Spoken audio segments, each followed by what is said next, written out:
The Super Rugby semi-finals are over, and unfortunately we don't have a South African team heading to the finals because the Sharks lost pretty badly to the Crusaders. Joining me in studio is Sport24 editor Garen and chief writer Rob. Now you guys are going to take us through that game that unfortunately you correctly predicted. The Sharks lost pretty bad to the Crusaders. Garen, why don't you go first?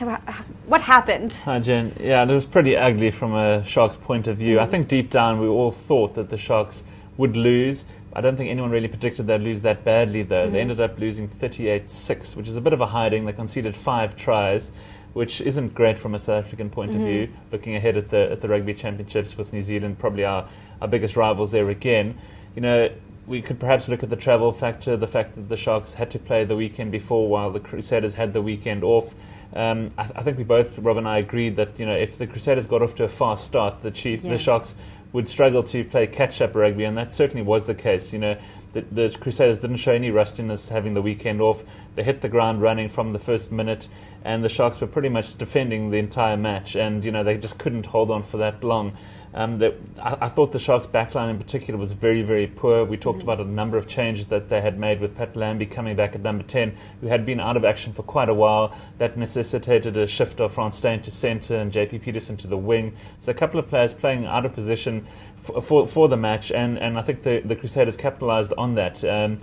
They for their turn were really, really impressive. Dan Carter brings a lot of experience to that back line. Cotton Slade was pretty good at fly half, and their Fijian wing Ndola was huge on the wing. Let's just say, he weighs in at I think 135 kilos, and he gave JP Peterson a bit of a runaround on the day. So, not a great advert for South African rugby. Pretty sad that we don't have a team in the final for the second year in a row now. I suppose on the flip side, we at least get everyone gets another week's off break from the Rugby Championship, which is now coming up in I think 3 weeks' time. So not great. We predicted it. I don't think we thought they'd lose by that margin, but there's always next year. Rob, what was your take on the game? Jen, I was so disappointed with the way the Sharks went about their basics. We all knew that they had a particular template that they were going to play to. They were going to try and play that sort of suffocating game. They were going to try to kick intelligently from a tactical point of view. All of that went absolutely pear-shaped on the day. The tactical kicking was woeful. As Garen said, Pat Lambie came back into the side. You have to feel a bit sorry for him because we know he's a better player than the rugby he produced on Saturday. He had an absolute shocker, I thought, in terms of his place kicking and his tactical kicking. Everything just seemed completely out of sync.